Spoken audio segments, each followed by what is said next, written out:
Lingkaran sejarah di negara-negara benua utara semuanya sepakat bahwa zaman keempat diselimuti oleh misteri yang tebal. Tidak ada yang benar-benar mengetahui seperti apa sesungguhnya masa itu. Catatan sejarah memiliki terlalu banyak kekosongan dan ketidakjelasan untuk periode tersebut. Terlalu sedikit makam, kota kuno, maupun literatur yang berhasil digali untuk membuat sebuah kesimpulan yang pasti. Namun, itu tidak berarti tak seorang pun pernah melakukan penelitian yang relevan.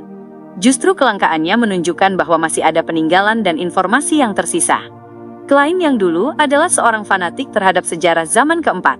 Ia sering membaca artikel jurnal dan buku-buku tentangnya, sehingga bahkan sekarang, Klein masih mengingat banyak isinya. Baik itu Kekaisaran Solomon, Kekaisaran Tudor, maupun Kekaisaran Trunsos, semuanya memiliki gaya arsitektur yang serupa, gaya arsitektur yang menentang akal sehat. Tidak beraturan, asimetris, dan sangat menonjol dalam penggunaan warna hitam. Ciri yang paling khas adalah tempat lilin yang tergantung dari langit-langit, dan pola bunga yang terpotong pada dinding hitam. Karena itulah, saat Klein mengangkat lenteranya, reaksi pertamanya adalah bahwa struktur bawah tanah ini berasal dari zaman keempat. Ia melihat tiang-tiang logam melingkar dengan tempat lilin yang tertanam di bagian bawah, menjulur dari kubah ke bawah, pemandangan yang mengingatkannya pada zaman keempat yang penuh misteri, meninggalkan banyak sejarawan dan arkeolog, menyesali kurangnya pengetahuan tentang masa lampau itu.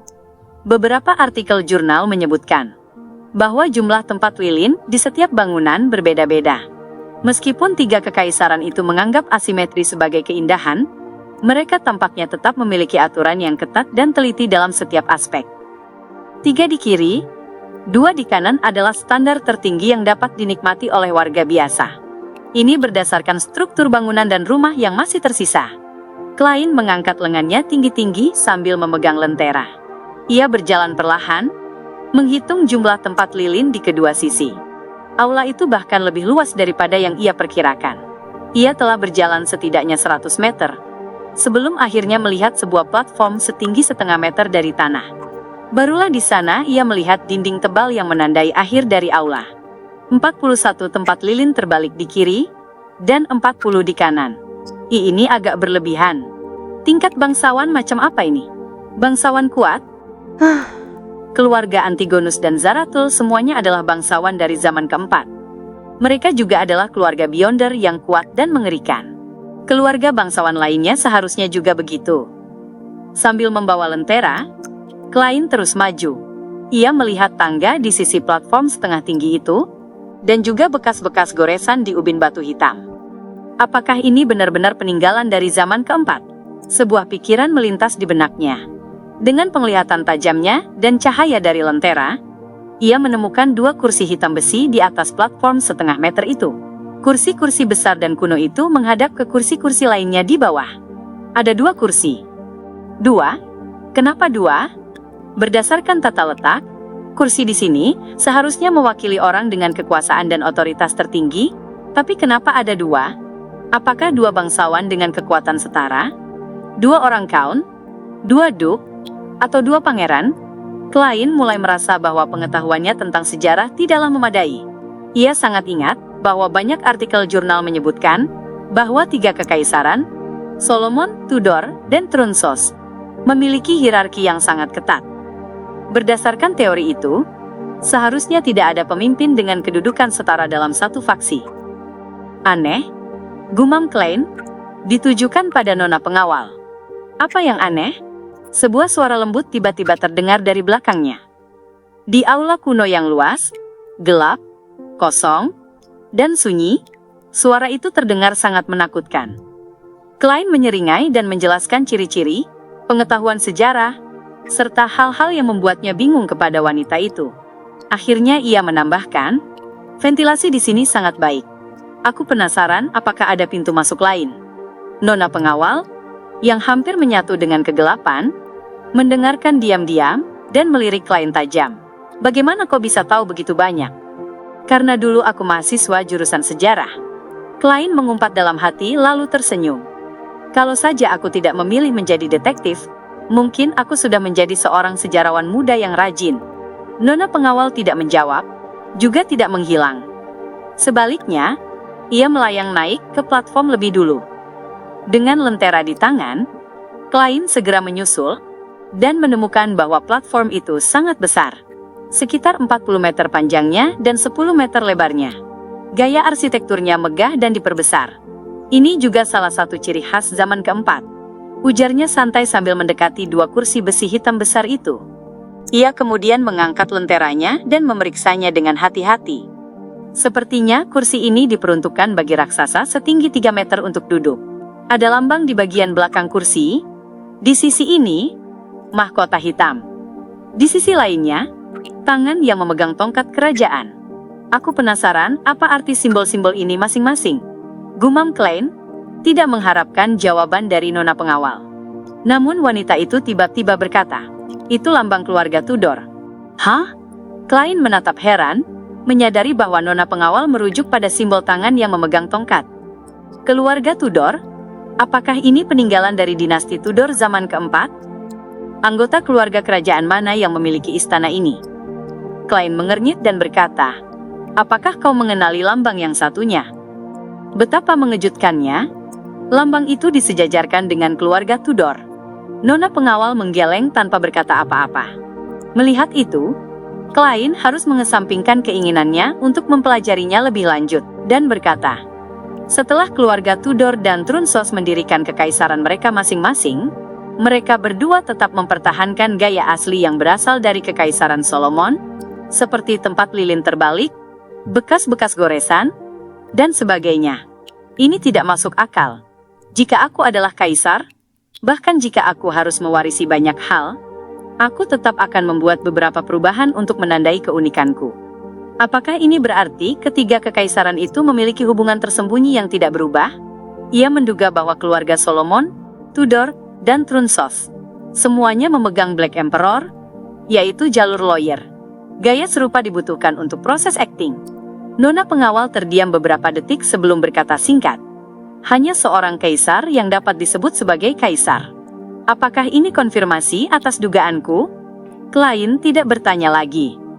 Dengan lentera di tangan, ia mengelilingi dua kursi besi hitam besar itu, namun tidak menemukan apapun lagi. "Mari kita lihat ke depan," usul Klein. Belum selesai ia bicara, nona pengawal sudah melayang menuju ujung platform, namun suasana kelam dan dingin di sekitar tetap tidak berubah. Beberapa meter di depan, Klein melihat, dengan bantuan cahaya lentera, 7 pintu batu besar berwarna hitam di dasar aula. Mereka berjajar, 2 di kiri, 1 di tengah, 4 di kanan, sesuai dengan keindahan asimetri khas zaman keempat. Klein memindahkan tongkatnya ke tangan yang memegang lentera, melemparkan sebuah koin secara acak, dan berbisik, "Aku harus memulai dari kiri." Ding! Koin tembaga itu berputar, dan mendarat di telapak tangannya. Sisi potret menghadap ke atas. "Mari kita ke kiri." Klein berjalan lebih dulu. Nona pengawal mengikutinya dalam diam, sampai mereka tiba di pintu paling kiri, lalu berkata pelan, "Sama saja di kanan." Dengan kata lain, ramalan itu tidak berpengaruh. Sudut bibir Klein terangkat ketika ia mengangkat lentera, dan memeriksa simbol serta pola di pintu itu. Dengan latar hitam pekat, terdapat setengah bulan berwarna merah tua, yang dikelilingi oleh titik-titik cahaya yang bersinar. Ini, pupil mata Klein menyempit tiba-tiba. Ini adalah lambang suci kegelapan. Simbol dari Dewi Evernight. Selama zaman keempat, apakah gereja Evernight mendukung dinasti Tudor? Dengan penuh pertimbangan, ia meletakkan tangannya di atas pintu batu itu. Serak!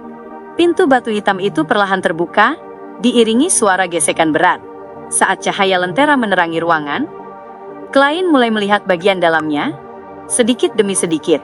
Ada beberapa meter ruang kosong di pintu masuk, juga dilapisi ubin batu hitam, dan sebuah platform setinggi hampir 1 meter.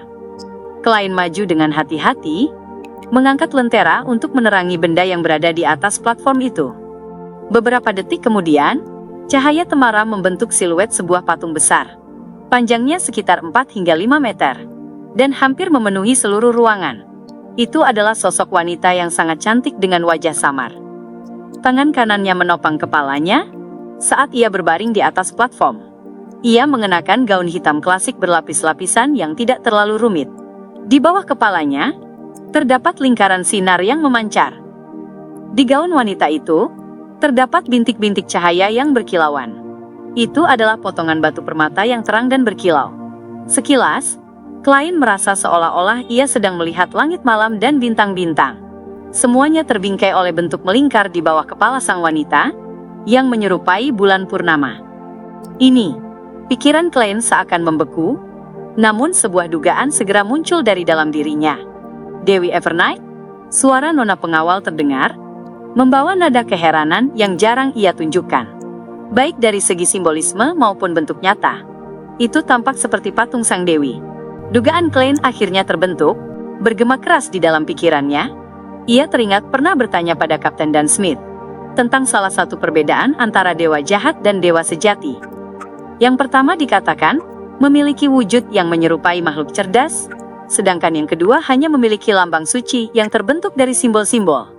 Namun hari ini, saat ini juga, di dalam struktur bawah tanah yang kuno dan aneh ini, ia melihat sebuah patung yang mirip dengan Dewi Evernight. Apa artinya ini? Hanya memikirkannya saja membuat Klein bergidik. Apakah mungkin sang dewi dulu adalah dewa jahat? Tidak. Mungkin ini adalah dewa jahat lain, yang termasuk dalam ranah malam. Namun, lambang suci kegelapan di pintu itu sama persis dengan yang digunakan saat ini. Atau mungkin, memiliki bentuk makhluk berakal bukanlah cara yang standar untuk membedakan antara dewa sejati dan dewa jahat. Lagi pula, tingkat kapten tidak cukup tinggi, dan pemahamannya tentang situasi itu mungkin tidak cukup akurat. Mungkin juga keluarga Tudor dengan sengaja menghujat sang dewi. Ya, itu juga bisa menjadi bagian dari ritual aneh. Banyak pikiran melintas di benak Klein. Semua itu membuatnya bingung, gugup, dan tegang. Namun, ia juga merasakan sesuatu yang aneh dan sulit dijelaskan. Setelah melihat-lihat sekeliling dan tidak menemukan apapun lagi, Klein menarik napas dalam-dalam dan berkata, "Mari kita lihat pintu-pintu lainnya. Aku penasaran, apa yang ada di balik 6 pintu lainnya. Apakah akan sama aneh dan jahatnya?" Pikirnya dengan serius. Nona pengawal mengangguk pelan. Begitu keluar dari ruangan, Klein dengan hati-hati memegang tongkat dan lentera di tangan yang sama, membiarkan tangan kirinya bebas, agar bisa mengambil isi saku secepat mungkin, kalau terjadi sesuatu secara tiba-tiba. Di dalam sakunya terdapat jimat, peluit tembaga milik Azik, beberapa kartu tarot, dan selain karakteristik Rosago yang tersisa, All Black Eye, semua alat yang bisa digunakannya tersimpan di sana. Klein dan nona pengawal baru saja melangkah ke samping, ketika cahaya lentera menyinari lambang di pintu sebelah mereka. Itu adalah gambar sederhana seorang bayi yang dikelilingi simbol gandum, bunga, dan air musim semi. Lambang suci Mother Earth, ucap Klein dengan suara hikmat. Sebagai mantan Nighthawk, salah satu keterampilan dasarnya adalah mampu mengenali simbol-simbol gereja lain. Nona pengawal mengangguk pelan, seolah membenarkan hal itu. Gaun hitam bergaya gotiknya tampak semakin menyeramkan dalam suasana seperti itu. Wajahnya yang pucat terlihat seperti arwah berkabung di bawah sinar lentera. Kalau ada petualang lain datang ke sini dan melihat pemandangan ini, mereka pasti akan kabur terbirit-birit karena ketakutan. Menahan napas, Klein mengulurkan tangan kirinya, mendorong pintu batu itu, lalu mengangkat lentera tinggi-tinggi. Ia mendapati tata letak ruangan ini sangat mirip dengan sebelumnya, seperti perpaduan sempurna antara ruang doa kecil dan patung raksasa. Menyeberangi lantai batu berwarna gandum yang kosong, Klein menyinari 3 anak tangga di depannya dengan lentera. Di atas panggung berdiri sebuah patung batu putih setinggi 4 atau 5 meter. Itu adalah sosok wanita yang montok dan cantik, dengan bulir gandum tumbuh dari kakinya, dan dikelilingi oleh mata air. Gaunnya tampak berkibar, dan tertanam di dalamnya berbagai ramuan dan bunga, juga gambaran beragam hewan. Dada sang wanita terangkat tinggi, dan dalam pelukannya ada seorang bayi lucu yang dibungkus kain. Ia berdiri tegak dan suci. "Jangan bilang ini patung Mother Earth," bisik Klein sambil menyeringai tipis. Nona pengawal tidak membenarkan atau menyangkalnya. Setelah memeriksa sekeliling, keduanya keluar dari ruangan itu dan membuka pintu ketiga di dekatnya. Di balik pintu itu terbentang sebuah koridor yang cukup lebar untuk dilewati 4 orang berdampingan. Di depan mereka, kegelapan pekat terbentang, penuh misteri dan keanehan, tak diketahui kemana arahnya. Mari kita periksa dulu apa yang ada di balik 4 pintu di sisi kanan. Saran Klein. Ia tak berani langsung masuk. Menjawab lewat tindakan, nona pengawal melayang mundur. Keduanya membuka 4 pintu batu di sisi kanan, satu persatu. Mereka melihat lambang suci Storm, terdiri dari simbol angin kencang dan ombak bergelora. Lambang suci Sun, dikelilingi garis-garis cahaya. Lambang suci God of War, gabungan simbol senja dan bentuk pedang. Serta lambang suci Knowledge and Wisdom, digambarkan sebagai buku terbuka dan mata maha tahu. Sebagai gantinya, di dalam masing-masing ruangan terdapat 4 patung dewa, yang diduga mewakili mereka. Seorang pria paruh baya yang gagah dalam zirah hitam, berdiri di atas ombak bergolak, dikelilingi angin topan, petir menyambar di belakangnya, dan trident di tangannya. Seorang pemuda berjubah putih murni, memegang buku perbuatan di satu tangan, dan bola emas menyerupai matahari di tangan lainnya. Ia tampan dan penuh semangat. Seorang prajurit duduk di atas takhta tinggi, menggenggam pedang di depannya. Wajahnya tersembunyi di balik pelindung helm, seluruh tubuhnya dipenuhi aura kerusakan yang tak terlukiskan. Seorang tetua berjubah dengan tudung, memegang buku dan mata maha tahu, hanya mulut, keriput, dan janggut putih panjangnya yang terlihat. Selain God of Steam and Machinery, ada 6 patung berbentuk manusia dari para dewa ortodoks di aula aneh ini. Mengingat posisi lemah gereja God of Steam and Machinery sebelum kemunculan Rosel, sepertinya ada penjelasan terkait hal ini. Ini benar-benar aneh, seru Klein sambil menghela napas. Sebagian, karena ia tak bisa menahan diri, sebagian lagi untuk menguji reaksi nona pengawal. Aula besar yang panjangnya 100 meter ini, ternyata mengumpulkan ke-6 dewa ortodoks di dalamnya. Itu adalah hal yang tak terbayangkan di zaman sekarang. Bagaimana mungkin 6 gereja dewa sejati mengizinkan dewa-dewa mereka berada di satu bangunan yang sama? Apakah ini tradisi dari zaman keempat? Dan kenapa dengan patung-patung berbentuk manusia itu, meski terlihat normal, tidak seseram patung primordial Demones dan True Creator, tetap saja memberi kesan aneh? Apa yang terjadi hingga wujud ke-6 dewa kini berevolusi menjadi simbol abstrak? Tidak. Mungkin sejak dulu memang begitu, tapi sang pemilik tempat ini, seorang bangsawan yang diduga anggota keluarga Tudor, secara sengaja membuat patung ke-6 dewa untuk suatu tujuan. Aku teringat pada sebuah benda dari novel di kehidupanku sebelumnya. Panji 6 jiwa. Sementara ia menunggu tanggapan nona pengawal, pikirannya melayang jauh. Nona pengawal tidak menjawab. Ia hanya berkata datar, masih ada 1 pintu lagi. Benar juga. Klein tiba-tiba merasakan ketakutan. Menurutnya, pintu yang terletak di tengah biasanya memiliki arti khusus, mungkin inti dari bangunan kuno ini.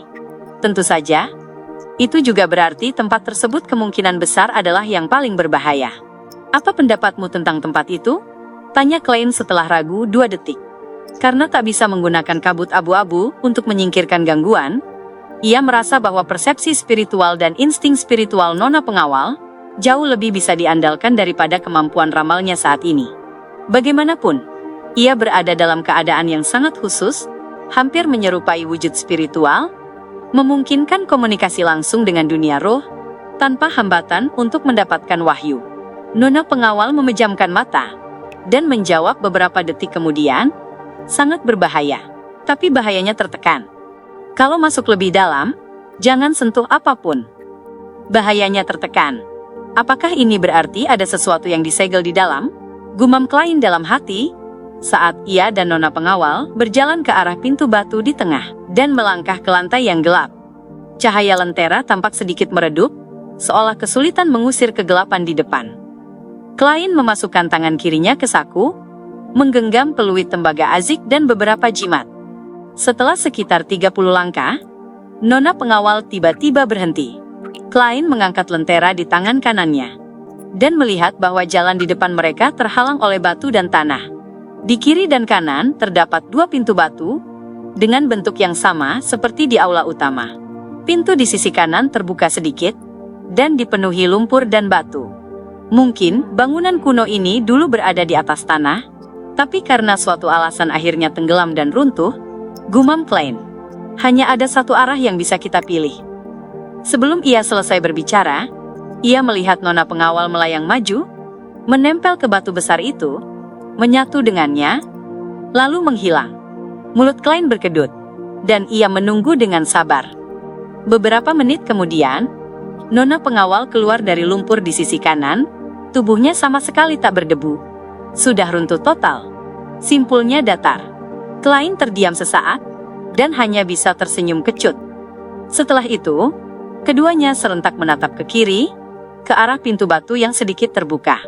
Ada celah kecil di sana. Klein mendekat dan dengan hati-hati mengintip, melalui celah selebar 3 cm itu.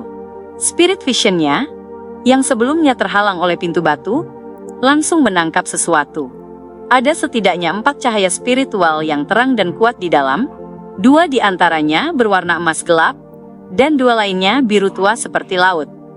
Setelah menggunakan Spirit Vision, penglihatan normal Klein menampilkan pemandangan yang sempit. Cahaya api yang masuk ke ruangan, menyinari ubin batu hitam. Di atasnya ada tumpukan tulang yang tertutup pakaian busuk, dan beberapa di antaranya memancarkan cahaya emas gelap dan biru tua. Karakteristik Beyonder yang terkondensasi, benda mistik. Saat pikiran-pikiran ini melintas di benaknya, Klein menyapu pandangannya ke ujung ruangan. Di sepanjang dinding gelap berdiri sebuah pintu ganda. Sepasang pintu ganda berdarah. Tampaknya ada sisa-sisa darah segar di pintu itu. Mereka terus mengalir turun sambil memantulkan cahaya. Klein berniat menyuruh nona pengawal memeriksa jalan di depan, ketika ia tiba-tiba merasakan perubahan pada peluit tembaga Azik yang sedang ia genggam. Peluit yang sebelumnya dingin dan tenang, tiba-tiba menjadi menusuk tulang. Itu adalah perasaan kematian yang dalam. Ini. Klein menyipitkan mata, dan secara naluriah mundur selangkah. Lalu ia menyadari lengan kanannya mati rasa dan gatal, dan mulai membengkak. Sebuah gambaran melintas di pikirannya, dan ia segera mengeluarkan satu kartu tarot dengan tangan kirinya, dan mengiris lengannya. Yang keluar dari lukanya bukan darah, melainkan cacing-cacing kecil hitam yang bergerak-gerak. Sis, ketika cacing-cacing itu jatuh ke tanah, mereka menguap menjadi asap. Mereka menggeliat dan menggumpal, tapi akhirnya meleleh di bawah sinar lentera. Setelah beberapa detik, semua cacing hitam dari luka Klein akhirnya keluar, menyisakan cairan merah. Ia menggerakkan otot-ototnya untuk mengendalikan luka kecil itu, dan mencegah darah mengalir lebih jauh. Nona pengawal menyaksikan pemandangan itu dengan tenang, alis indahnya mengerut, pemandangan yang jarang terlihat. Klein baru hendak berbicara, ketika ia menyadari bahwa rasa dingin dan kematian dari peluit tembaga Azik belum juga mereda. Pada saat yang sama, pandangannya jatuh pada bayangan nona pengawal. Ia tidak pernah memiliki bayangan sejak awal. "Lari!" teriak Klein, dan langsung berlari menuju aula. Nona pengawal dengan cepat melayang, dan keduanya melihat cahaya lentera di depan mereka, perlahan ditelan oleh bayangan hitam. Tap tap tap. Klein berlari secepat angin, sekuat tenaga, sementara cahaya di sekitarnya semakin meredup. Tap tap tap. Bayangan itu makin besar, makin dekat, makin tebal. Cahaya dari api hampir sepenuhnya tertelan, dan pada saat itu, pintu masih beberapa meter lagi. Pada momen itu, Klein secara naluriah menerjang ke depan, lalu berguling melewati pintu batu. Cahaya api tiba-tiba terang kembali, dan kegelisahan di hatinya lenyap seketika. Peluit tembaga Azik juga kembali ke keadaan dingin dan tenangnya. Nona pengawal melayang di sampingnya, menoleh ke arah lorong yang kini kembali tenggelam dalam kegelapan. Dengan nada tak pasti, ia berkata, "Roh jahat." "Roh jahat?" Klein hampir menarik napas dalam-dalam mendengarnya. Untunglah, sebagai seorang clown, ia pandai mengendalikan ekspresi dan reaksinya. Dalam ranah mistisisme, roh jahat adalah makhluk mengerikan. Yang terkuat bahkan bisa dikatakan berada di level yang sama dengan Beyonder urutan tinggi. Sebuah roh jahat berkeliaran di dalam bangunan kuno ini, karena suatu alasan, ia terikat atau terpenjara di dalam ruangan itu. Kalau memang roh jahat, itu menjelaskan kenapa peluit Tuan Azik bereaksi. Roh jahat bisa dianggap sebagai makhluk undead. Klein berdiri dan menatap jalan yang kini tenggelam dalam kegelapan. Ia merasakan sepasang mata dingin yang sedang mengawasinya. Di aula yang dingin dan suram itu, Klein tiba-tiba menggigil. Ia menarik kembali pandangannya dan berkata kepada nona pengawal, "Mari kita kembali." Dari reaksi peluit tembaga Azik, kemungkinan besar ruangan itu berisi roh jahat yang mengerikan. Tingkat bahayanya hampir pasti lebih tinggi dari marionetis Rosago dan wakil Laksamana Badai Kilangos. Ia telah berkeliaran di tempat itu selama berabad-abad, bahkan mungkin ribuan tahun. Mungkin kekuatannya kini sudah setara dengan Beyonder urutan tinggi. Jika bukan karena kesulitannya membiarkan kekuatannya lolos dari ruangan itu, aku mungkin sudah mati. Bahkan jika nona pengawal adalah seorang urutan 5 yang kuat, tak ada harapan bagi kami untuk membalikkan keadaan, sekalipun kekuatan kami digabungkan. Seseorang harus tahu sejauh mana kekuatannya sendiri. Aku tidak boleh tergoda oleh dugaan karakteristik Beyonder dan benda mistik yang mungkin tertinggal di sana. Keserakahan seringkali membawa kematian. Klein diam-diam menyusun alasan untuk meyakinkan dirinya sendiri. Nona pengawal menoleh menatapnya. Tanpa banyak emosi di matanya, ia bertanya, "Lalu, apa yang akan kita lakukan selanjutnya?" Selanjutnya, Klein diam-diam mengatupkan giginya dan berkata dengan pertimbangan, "Biarkan Milit Carter memanggil polisi. Siapa tahu kapan roh jahat itu akan melarikan diri. Lebih baik segera menyingkirkannya." Tidak, itu tidak akan berhasil. Tuan Carter tidak tahu cukup banyak. Jika kita memberitahu polisi seperti itu, Departemen Kepolisian tidak akan memberikan perhatian yang memadai. Gelombang pertama orang yang datang untuk menyelidiki tempat ini akan mengalami banyak korban, dan mereka bahkan bisa secara tidak langsung membantu roh jahat itu lepas dari belenggunya. Selain itu, karena aku melihat patung-patung itu, seorang detektif seperti aku mungkin akan dibungkam. Apakah kau melihat tulang belulang dan cahaya spiritual di dalam ruangan tadi? Nona pengawal kembali mengarahkan pandangannya ke jalan gelap, di balik pintu batu yang sedikit terbuka, lalu menganggukkan kepalanya dengan sangat halus. Klein berpikir cepat dan berkata, "Dugaanku, itu adalah mayat para penjelajah sebelumnya. Mereka dibunuh oleh roh jahat di ruangan itu, dan salah satu Beyonder meninggalkan beberapa benda mistik. Ini mungkin ada hubungannya dengan keluarga Viscount yang dulu tinggal di tempat ini. Aku berencana mencari tahu nama keluarga mereka, pergi ke perpustakaan, dan mencari informasi tentang keturunan mereka.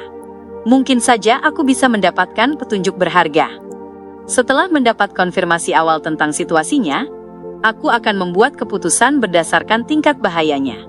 Mungkin aku akan mendapatkan beberapa bahan peledak untuk menghancurkan pintunya, atau mengirim surat tanpa nama ke polisi yang merinci keberadaan roh jahat itu. Namun, aku harus memikirkan cara untuk menghindari risiko terlebih dahulu. Ini bukan hal yang mendesak. Aku bisa melakukannya perlahan." Nona pengawal mendengarkan ucapan Klein dengan tenang. Menatap ke depan, ia berkata dengan suara samar, "Tidakkah kau mempertimbangkan untuk memanggil orang yang bisa mengusir roh jahat itu? Bahkan jika tidak ada benda mistik yang tertinggal, sisa-sisa setelah roh jahat itu lenyap tetaplah sangat berharga. Ini pertama kalinya aku melihatmu bicara sebanyak ini." "Mungkin." Klein menjawab tanpa ragu, "Risikonya terlalu tinggi. Aku pikir hidup dan kesehatanku jauh lebih penting." Ia menyusun kata-katanya dan menambahkan, "Orang terkuat yang aku kenal adalah kau. Dan dari tindakanmu tadi, sepertinya kau bukan tandingan roh jahat itu. Aku tidak bisa membayangkan cara lain untuk menyingkirkannya, selain memanggil polisi." Nona pengawal berbalik, wajah pucatnya tampak agak tembus cahaya. "Kau masih punya akal sehat." Komentarnya tenang, lalu melayang pergi menuju pintu keluar aula kuno. "Selain dugaanmu bahwa aku berada di bawah pengaruh True Creator, di bagian mana lagi aku terlihat seperti orang gila?" Klein mencibir dalam hati. Ia menggenggam lentera dan tongkatnya, lalu mengikuti nona pengawal. Sepanjang jalan, ia merasa seolah-olah sedang diawasi oleh mata dingin dari koridor gelap itu. Perasaan itu baru menghilang ketika mereka keluar dari pintu batu yang dipenuhi aura kuno. Klein berbalik dan menutup pintu, menyegel lilin-lilin terbalik, jejak-jejak goresan, dan patung-patung menyeramkan dari 6 dewa itu, membiarkan mereka melanjutkan tidur mereka selama ribuan tahun, dalam kegelapan dan keheningan yang tak berubah. Sambil menepuk debu dari pakaiannya, ia memindahkan lentera ke tangan yang lain dan bergegas kembali ke ruang bawah tanah milik Carter. Adapun nona pengawal, seperti biasa, telah menghilang entah kemana. Milik Carter mondar-mandir di ruang bawah tanah. Saat melihat klien keluar, ia buru-buru bertanya, "Bagaimana? Apa yang ada di dalam?" Klien sudah lama memikirkan alasan dan berkata dengan ekspresi ketakutan. "Mengerikan. Ada banyak ular di dalam sana, dan banyak bagian yang runtuh. Aku berencana mengumpulkan beberapa informasi, mengumpulkan tenaga kerja, dan setelah semuanya siap, baru melakukan penyelidikan lagi. Selama waktu ini, sebaiknya jangan kirim siapapun masuk. Percayalah, jumlah ular berbisa di sana jauh lebih banyak daripada yang bisa kau bayangkan." Milit terkejut dan bertanya dengan ketakutan, "Apakah mereka akan keluar? Apakah kau mengenal ahli yang bisa menangani ular-ular itu?" Klien segera mengangguk. "Aku akan mencari orang untuk membantu dan berusaha semaksimal mungkin menyelesaikan masalah ini. Sekarang, musim gugur yang dingin, dan ular-ular itu tidak ingin bergerak. Selama kau tidak mengganggu mereka, tidak akan ada masalah. Baik, tolong cepatlah. Aku akan menutup pintu ini dan mencegah siapapun masuk." Mendengar itu, Milit sedikit tenang.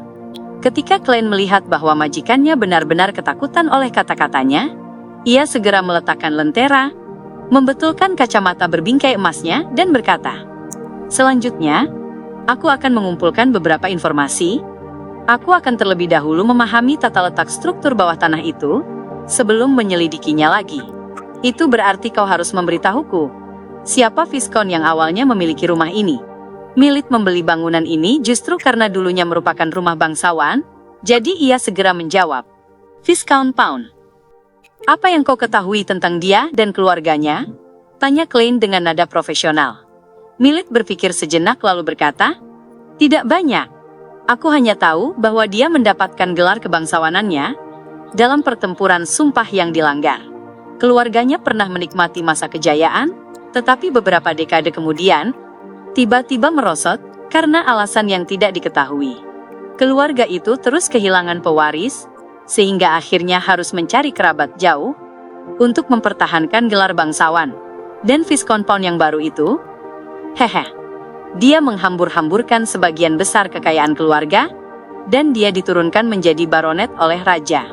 Dia mungkin masih di Backlund, dan bisa bangkrut kapan saja." Pertempuran sumpah yang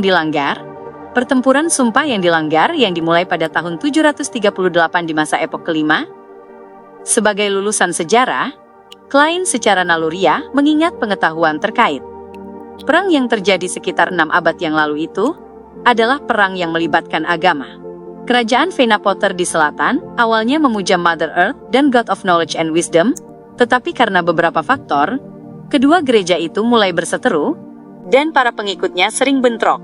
Selama periode itu, dua tetangga utaranya, Kerajaan Lowen dan Kerajaan Intis, memanfaatkan kesempatan untuk memulai perang dengan dalih melindungi kebebasan beragama. Di tahap akhir perang, Kekaisaran Faisak ikut campur dan mencoba menggagalkan rencana Lowen dan Intis.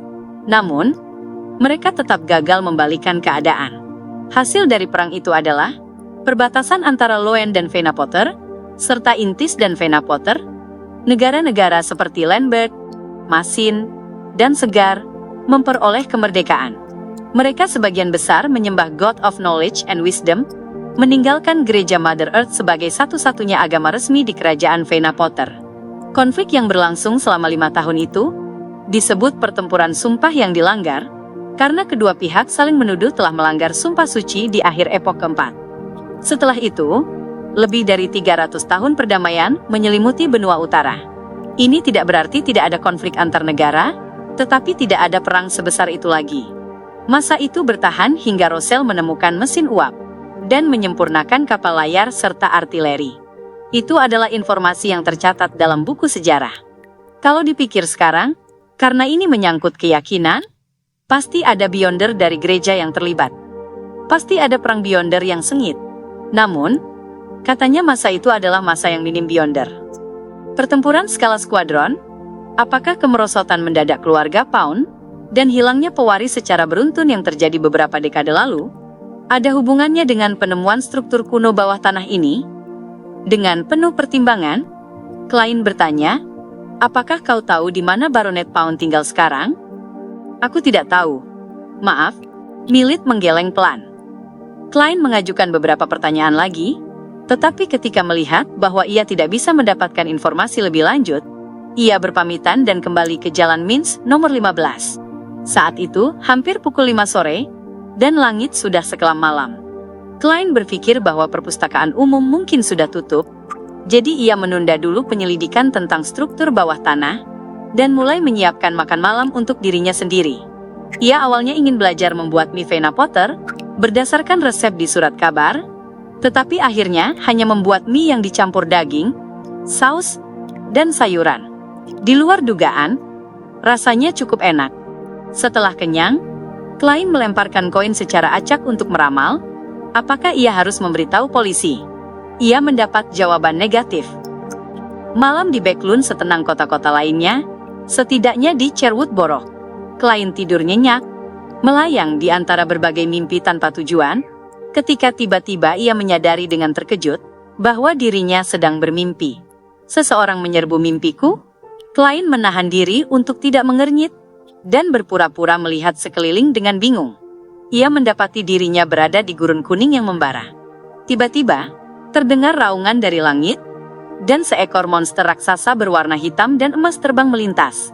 Makhluk itu memiliki tubuh tebal seperti kadal, dan sepasang sayap lebar yang tertutup kulit keras di punggungnya. Ia turun dan menutupi matahari di langit. Naga? Naga yang sangat kuat. Klein melihat sisiknya sebesar piring, mulutnya yang menganga memancarkan cahaya murni, dan dua pupil vertikal berwarna emas gelap. Ruar! Naga itu memuntahkan seberkas cahaya, yang seolah melahap segalanya. Tak lama kemudian, hamparan luas gurun lenyap. Di tengah cahaya itu, sebuah sosok melompat ke udara. Ia setinggi 3 atau 4 meter, tetapi tidak memiliki mata vertikal khas para raksasa. Wajahnya tampan dan muda, mengenakan baju zirah hitam penuh, yang tampaknya berlumuran darah. Kesatria raksasa itu mengayunkan pedangnya ke atas, dan tak terhitung nyala api kebiruan yang sedikit ungu, terkondensasi menjadi tombak-tombak panjang. Tombak-tombak itu melesat ke arah naga. Seolah-olah ia memiliki seluruh pasukan Beyonder Ilusi, yang membantunya bertempur. Di tengah hujan meteor itu, sang kesatria raksasa melompat ke kepala naga, dan mengayunkan pedangnya ke bawah. Bayangan-bayangan pedangnya yang tercipta sebelumnya langsung bertumpuk, dan cahaya pedangnya berubah menjadi kilat yang saling bersilangan. Blam! Tanah berguncang hebat, dan naga itu jatuh, memercikkan darah emas gelapnya. Saat itu juga, pemandangan berubah menjadi sebuah pintu berdarah raksasa. Itu adalah pintu berdarah yang sama, yang telah Klein lihat di struktur kuno tadi siang. Dengan bunyi krik, pintu berdarah itu terbuka sedikit, memungkinkan Klein untuk sekilas melihat kursi tinggi bersandaran hitam.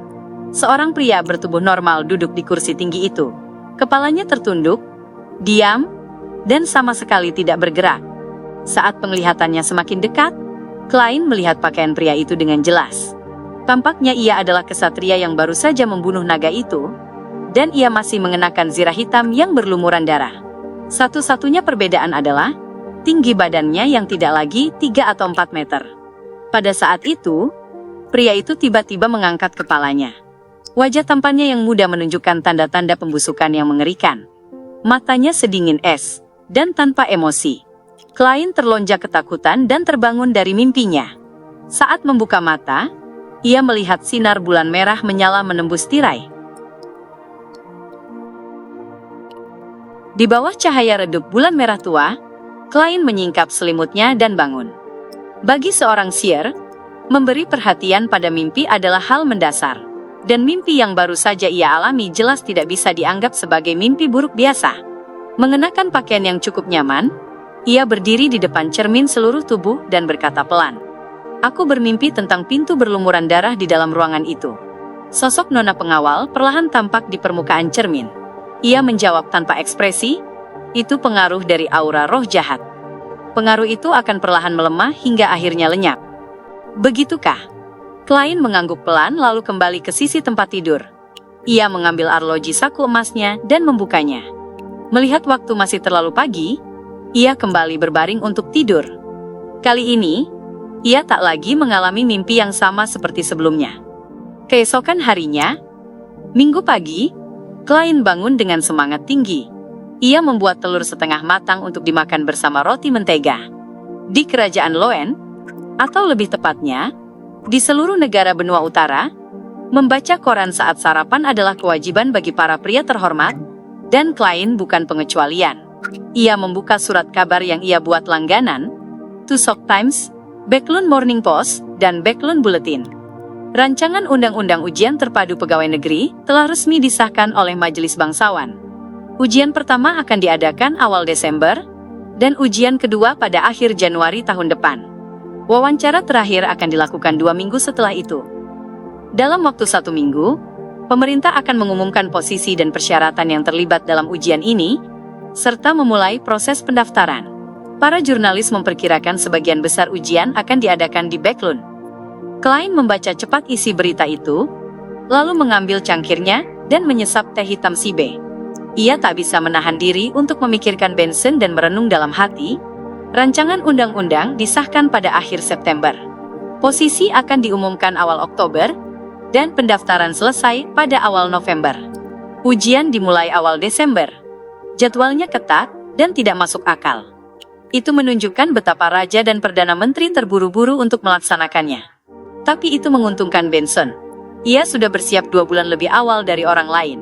Meskipun tak bisa dibandingkan dengan lulusan universitas ternama, ia pasti bisa mengalahkan sebagian besar pesaingnya. Lagi pula, posisi yang diburu para elit tak akan bertabrakan dengan miliknya. Seharusnya ia baik-baik saja. Klein ingin menepuk dadanya 4 kali untuk membentuk bulan merah dan mengucap, "Semoga Dewi memberkatinya." Tetapi ia teringat bahwa nona pengawal ada di dekatnya dan menahan diri. Bagaimanapun juga, ia telah mengaku sebagai pengikut God of Steam and Machinery. Setelah menelan suapan terakhir rotinya, ia melanjutkan membaca koran. Kedua majelis telah mengesahkan rancangan Undang-Undang Dewan Nasional Pencemaran Atmosfer, memungkinkan pemerintah membentuk organisasi semacam itu. Bulan mendatang akan menjadi masa kritis bagi berbagai pihak untuk menjadi anggota dewan.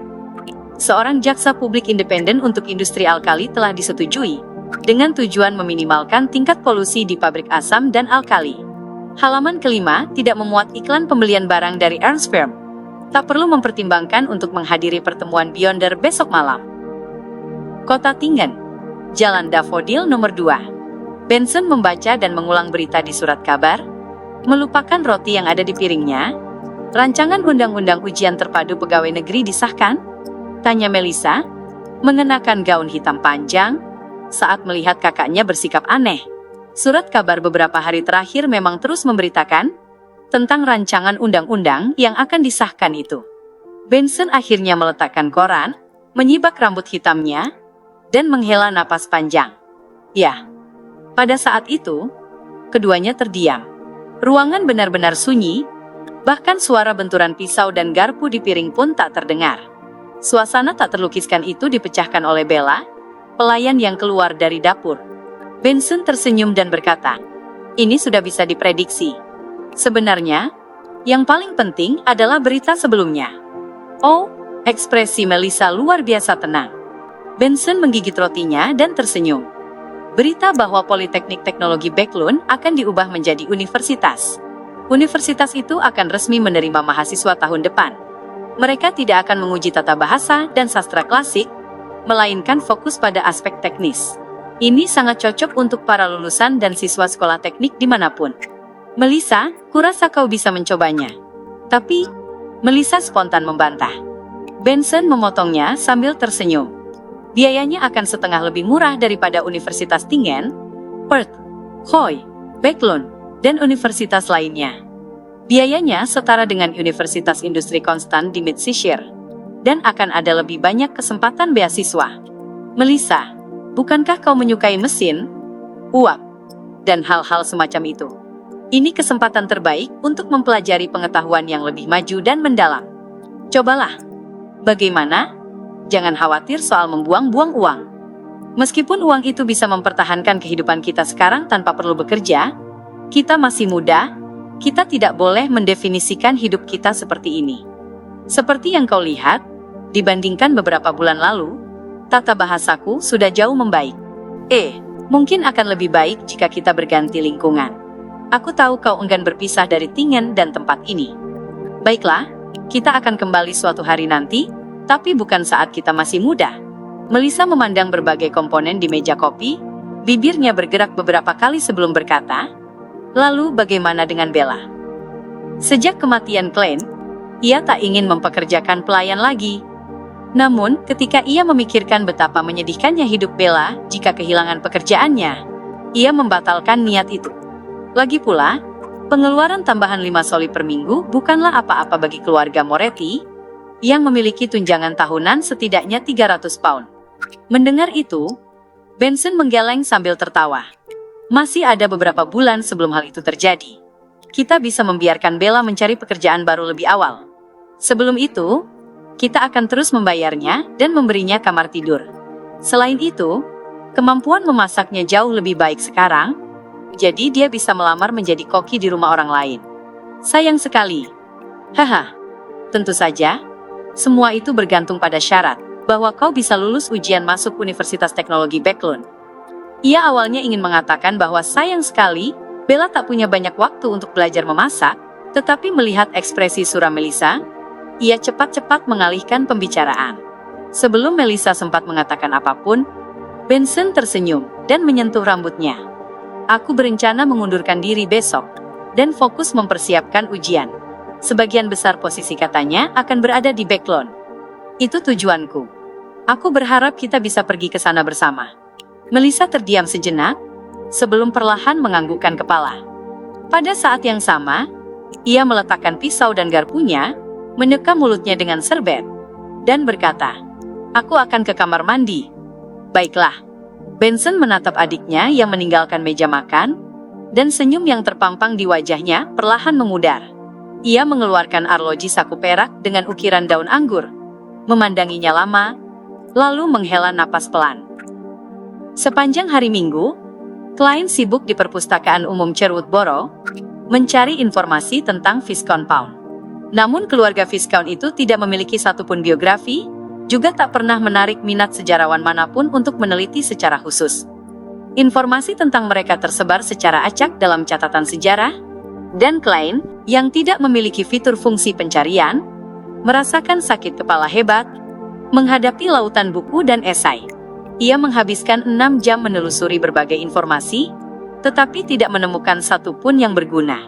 Aku harus menemukan seseorang yang benar-benar paham sejarah kaum bangsawan. Atau aku harus menyuap seseorang di kepolisian, untuk mendapatkan alamat Baronet Pound. Ia seorang bangsawan, pasti kepolisian punya catatannya, dan jumlah bangsawan pun tak banyak. Setelah pulang ke rumah, Klein berdiri di depan cermin dan berbicara ke udara. Permukaan cermin dengan cepat memunculkan sosok nona pengawal, dengan gaun kerajaan bergaya gotik dan topi hitam di kepalanya. Ia mengangguk sedikit, seolah menyetujui ucapan Klein. Lalu, ia tiba-tiba berbicara dengan suara seolah dari mimpi, masa kerjanya sudah berakhir. Aku tahu, 3 hari sudah berlalu. Pikir Klein sejenak lalu bertanya, kalau aku bisa mendapatkan petunjuk tentang keluarga Pound, apakah kau ingin tahu? Nona pengawal tidak menjawab, hanya memberi anggukan ringan. Melalui Marit? Tanya Klein. Setelah kembali mengangguk, nona pengawal menunduk, mengangkat roknya, dan membungkuk. Sosoknya perlahan lenyap, dan pantulan di cermin kembali seperti biasa. Klein menatap sekeliling dan tidak merasa lega karenanya. Ia melanjutkan rutinitasnya dengan menyiapkan makan malam dan mengisi perutnya. Ia menunggu hingga larut malam, sebelum kembali ke kamar tidur dan membuka tirai. Lalu ia mengeluarkan kontak cerutu besi, dan meraih All Black Eye milik Rosago. Serangkaian raungan ilusif segera mengamuk di dalam pikirannya, seolah ingin merobek kesadarannya dan menghancurkan pikirannya. Dengan susah payah, Klein menahan rasa sakit yang membuat kepalanya seakan meledak. Sekali lagi, ia melihat benang-benang hitam yang menjulur dari berbagai bagian tubuhnya. Benang-benang itu padat dan ilusif, menjulur tanpa akhir. ia cepat-cepat melepaskan genggamannya untuk menghindari pengaruh negatifnya. Setelah hampir 1 menit, segalanya kembali normal. Akhirnya aku bisa naik ke atas kabut abu-abu dan memverifikasi persepsi spiritualku sebelumnya. Gumam Klein dalam hati sembari cepat-cepat menyiapkan ritual, memanggil dirinya sendiri, dan merespons panggilan itu. Lalu, dalam wujud spiritualnya, ia membawa peluit tembaka azik, mengambil kotak cerutu besi, dan kembali ke atas kabut abu-abu. Klein duduk di kursi kehormatan di meja panjang kuno itu, menggunakan jarinya untuk menciptakan api spiritual, dan membakar dokumen berdarah di sudut ruangan, serta barang-barang lain yang sudah tidak diperlukan. Setelah selesai, ia membuka kotak cerutu besi, dan terkejut mendapati All Black Eye kini sunyi, tidak lagi menunjukkan tanda-tanda kegilaan, meskipun pengaruh koruptifnya masih menetap di dalam, hanya saja tidak aktif, seolah sedang berhibernasi. Seperti yang kuduga, tidak mungkin memisahkannya secara langsung, gumam Klein. Sesaat kemudian, di sisi lain meja kuno itu, muncul seorang pria berjubah bertudung. Sama seperti percobaannya sebelumnya menciptakan tiruan, pria itu kaku dan tak bernyawa. Sekilas saja sudah jelas bahwa ia bukanlah sosok nyata. Tak mungkin ia bisa menipu para anggota klub tarot. Namun, Klein sudah memiliki ide tentang hal ini. Ia mengulurkan tangan dan memegang All Black Eye. Kini telinganya sunyi, tak lagi mendengar raungan menakutkan. Dengan memanfaatkan karakteristik Beyonder yang terkumpul, ia bisa melihat bahwa dari tubuh tiruan di hadapannya, juga keluar benang-benang hitam. Segera setelah itu, Klein dengan hati-hati membiarkan spiritualitasnya menyebar melalui All Black Eye, menyentuh beberapa benang ilusif itu. Tiba-tiba, ia merasa seperti sedang memegang sesuatu. Dengan satu kehendak darinya, sosok tiruan itu mengangkat tangannya. Berhasil! Aku bisa menggunakan kemampuan marionetis untuk menciptakan anggota palsu klub tarot. Namun, ini sangat menguras tenagaku. Aku tidak bisa mempertahankan 2 sekaligus. Simbol di belakang kursi tidak akan ikut berubah, tapi toh Nona Justice dan yang lainnya tidak bisa melihatnya. Klein berlatih dengan gembira, berulang-ulang, bahkan belajar memanipulasi tenggorokan dan mulut tiruannya, agar bisa berbicara. Ketika spiritualitasnya hampir habis, ia tersenyum dan berkata kepada sosok tiruan di depannya, "Selamat datang, anggota baru. Kartu tarot mana yang ingin kau pilih?" Setelah mengatakan itu, ia menutup mulutnya. Sosok tiruan di seberangnya mengangkat tangan untuk mengelus dagunya. Sambil tertawa serak, "World, aku memilih kartu The World."